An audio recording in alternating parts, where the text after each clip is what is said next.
A professor in California's university system now charged after allegedly throwing a tear gas canister at federal agents. And here's the professor. His name is Jonathan Caravello. Now, I don't know if you guys remember, but a few months ago, there was a targeted, with a judicial warrant, raid on a cannabis farm in California. Crash near Camarillo, a federal agent seen dropping flashbangs into a crowd of protesters during a raid of a cannabis field. The confrontation becoming violent in the heat of the day. Yeah, so this professor now faces 20 years for being involved with that. Not so much the protest itself, but the fact that he's being charged with allegedly throwing a tear gas canister back at the federal agents. So we're going to be digging into this story, and there are some more people that federal agents are looking for involved with this entire protest. Now, before we start the video, make sure to please like the video. It's the #1 way you guys are helping this channel, but it also helps others see the videos as well, and I think people want to see what's going on with this story. Screams and chaos as federal agents throw tear gas and flashbangs into the crowd in a face-off with protesters during an immigration raid at a cannabis farm outside Camarillo. We were speaking our minds like we can as U.S. citizens. We have tear gas being pepper-based bomb. Okay, so I think you guys remember back in June, there was this massive cannabis farm raid, and all of a sudden, protesters were mobilized, the National Guard was involved, there was a lot going on. There was a man waving a firearm, fired it towards the federal agents, somebody was throwing a rock through the windows of federal vehicles. Now it looks like finally the federal government, they're actually looking or seeking for individuals who were targeting federal agents. A professor in California's university system now charged after allegedly throwing a tear gas canister at federal agents. All that happened during an immigration raid early this summer at a farm north of L.A. Well, Bill, the university tells us that this professor is still employed and instructing at the school. Okay, so first things first, he is an actual legitimate professor. I think we sometimes get this idea that protesters don't have a job, don't have a life, they need to go do something other than protest. Well, this is not that. He's actually a professor of mathematics and philosophy. Feds say this professor hurled a tear gas canister at agents, then changed his shirt to try to confuse them and ultimately physically resisted arrest. Now, this all happened earlier this summer during a major immigration bust on a farm north of L.A. that grows marijuana. There were hundreds of arrests. The feds say the Cal State philosophy and math lecturer, Jonathan Caravello, was blaring a megaphone at Border Patrol agents. So unfortunately, I don't have the specific footage of the professor throwing the tear gas, but I was trying to isolate when this all happened, and here's the clip of the most intense moment of when tear gas was being thrown back and forth between federal agents and protesters. And a Fox News alert, we're following a massive clash shaping up outside of L.A. Federal agents shutting down an illegal cannabis farm staffed by migrants. But hordes of resistors showed up to fight. Agents had to deploy tear gas to clear the road. The standoff has been going on for hours, and feds had to resupply federal agents who were boxed in. The U.S. Marshals were called in for backup, and they've arrested a handful of agitators. Real quick, before we get to the charges, make sure to please subscribe to my channel so I can keep you guys updated with stories just like this. It's almost as if there is a backlog of charges where protesters were getting a little too violent with federal agents, and now we're starting to see more and more reports just like this. So make sure to please subscribe. Okay, now let's get to the specifics of what's going to happen. So basically, Jonathan Caravello, 37 of Ventura, is charged with 1 count of assault on a federal officer using a deadly or dangerous weapon. Scroll down, here's the specifics. Border Patrol agents rolled tear gas canisters by protesters' feet, and Caravello ran up to one of the canisters and attempted to kick it. After the canister rolled past him, Caravello turned around, ran towards the canister, picked it up, and threw it overhand back at the Border Patrol agents. Again, you guys saw those scenes where a bunch of people were throwing things back. I was not able to isolate or find the clip of him specifically. I would have to assume the agents obviously have that footage. Border Patrol agents eventually arrested Caravello, who continuously kicked his legs and refused to give agents his arms during the arrest.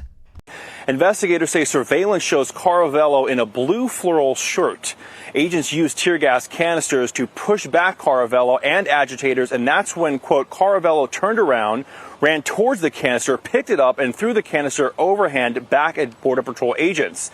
The feds say Caravello had on that blue shirt. Then he swapped it out for a pink shirt to disguise himself, but he left on the same bracelets.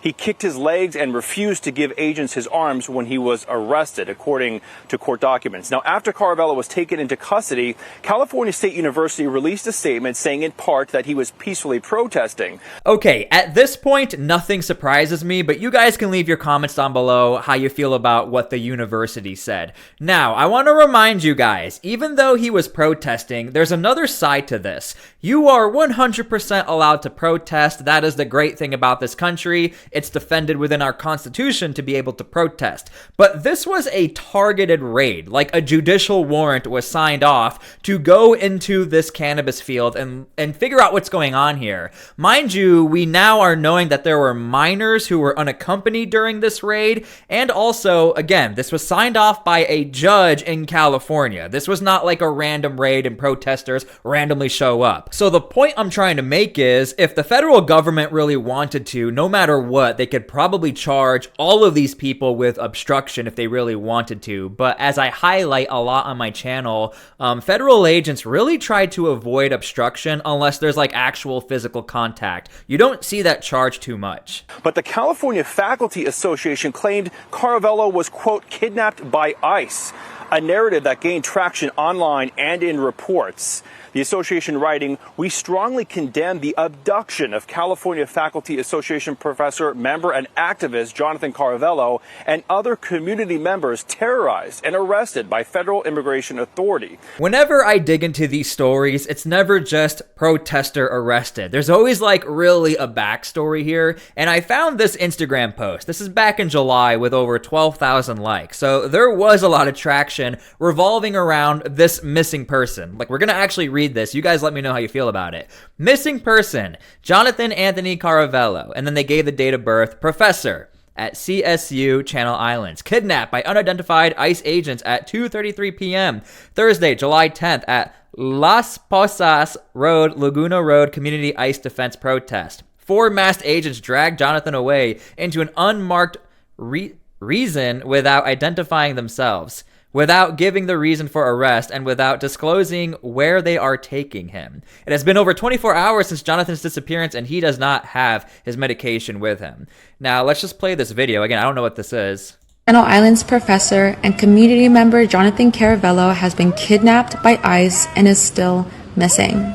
Jonathan is a beloved professor, community member, and family member who has always used his voice to speak up for those around him. The night before Jonathan was kidnapped, he was speaking at City Council to defend his students against the most recent ICE raids in our community. Many of my students are undocumented and many of their families are undocumented. It's my responsibility to protect them, and so I've been patrolling the city streets, following armed, masked thugs trying to kidnap my neighbors. Arriving at this peaceful Yeah, so I forgot to mention that part. I did a little more research into this professor, obviously, for this video. He is like a known activist, and he is out in the streets. He's not like a keyboard warrior. He's actually out there protesting, so that's just something to keep in mind. Protest next to his university, we saw ICE run over protesters with their vehicles and relentlessly tear gas the peaceful protesters, targeting the most vulnerable, including our elderly, as well as people with disabilities. Other CSUCI faculty, students, and staff were also at this peaceful protest, but Jonathan was targeted. I do find it rather interesting. They keep calling it a peaceful protest, and I won't deny there were probably aspects that were peaceful, but in all of the videos they're showing, there are protesters either like within this bubble that they're not supposed to be in. Like whenever the federal government do these missions, you can't be within a certain area. There's tear gas being thrown around, and again, now we obviously know there's the second part of the story here, not just this Instagram post. Multiple times by ICE agents for helping other protesters. He was then attacked by over 4 ICE agents, unidentified, and dragged away into an unmarked vehicle. Another protester was kidnapped by ICE agents in the exact same way. I think it's also very important to note within this article and within this explanation, they're not giving out the very key detail. This is 100% a legal operation. It would be different if all of a sudden these federal agents rolled up on a private property without the judicial warrant. But these are federal agents who quite literally saved the lives of like minors who were working in these fields. So I think that's a very crucial part of this story. Dozens of ambulances were coming in and out of the raid for the workers being impacted by ICE's even more intense violence on the inside. And as we continue to look for our loved ones and all those who were impacted by these glass house raids, please use these resources and please help us continue searching for Jonathan Caravello. Okay, so remember, from their perspective, the video we just watched, it's like, wow, how could federal agents go so far? We were just protesting peacefully. And I will say this, when federal agents do take it too far, by the way, they do get in trouble. Over in Portland, another series I cover on my videos, there are federal agents who have taken it too far and they have gotten in trouble. But I want to remind everyone, right now, there is a $100,000 reward if you could help out the FBI identify this man right here.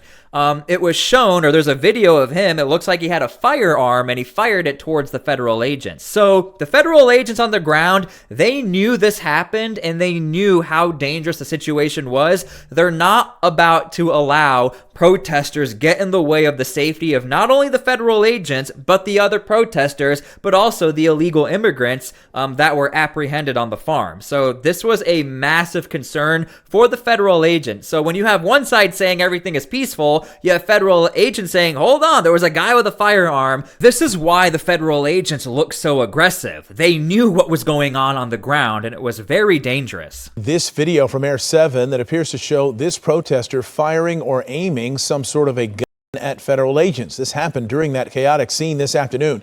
Tonight, the FBI announcing a reward of up to $50,000 for information leading to a conviction of the man seen here in this video. It looks like he fired it at least a couple of times. No reports of anyone being hit by gunfire. Now look, the professor did not use a firearm. I am absolutely not accusing him of that, but I'm trying to create the context and picture here. The reason why he was probably apprehended and it was a very aggressive altercation is because of the situation. Even if he was there peacefully and other protesters were there 100% peacefully, it doesn't really matter in this context because, again, if there was a judicial warrant, you really start to get into the gray area of obstruction. But regardless of all of that, if convicted, Caravello would face a statutory maximum sentence of 20 years in federal prison. So the stakes are very high. Well, it turns out the professor was not kidnapped, rather arrested, held for a few days, and charged with assault on a federal officer. He faces up to 20 years in prison. He's out on $15,000 bail. Cal State tells us it is aware of the federal grand jury indictment against him, and they're not going to comment. They're going to honor the legal process. Okay, Bill. More to come on that. Clearly, Matt Finn, thanks. Okay, so oftentimes when I make my videos, I accidentally stumble upon things that might not do anything about the video, but I think a lot of you would find rather interesting. So on the California Faculty Association Instagram, this was one of the Instagram pages that was tagged in the video you just watched explaining how the professor was kidnapped. I saw this post right here and it really intrigued me. California Rapid Response Network. Spread power, not panic. Before sharing information about ICE's location, get it verified from your local hotline. Hotlines will send trained people to verify ICE's presence and can also help if someone is detained by ICE. Again, I just thought this was rather interesting and very common in California to have these hotlines. I have predicted this on my channel. I really do think eventually these hotlines and lawmakers who are associated with these hotlines or promoting these hotlines, I really do think people are going to start getting in trouble. Not so much for notifying that federal agents are in the area, but the potential of getting into the harboring or obstructing of illegal immigrants or things like that. So yell and scream all you want. You're not going to stop ICE from doing our job. Protesters vowing to continue their efforts to fight for those being detained. We just need them out. They're literally the of 2025. This is the United States of America. and we don't have the military come in and just disappear our people. People have rights in this country. Okay, so that is the story. When this happened, it was massive. So many people were very upset with federal agents with going into a cannabis farm because Donald Trump kind of said, you know, we're not going to really be targeting these farms, and then it happened. But the reason why they targeted this cannabis farm is because, again, undocumented Americans, but also there were children working on the farm. So that's why I think you don't hear or see too many lawmakers referencing this at all.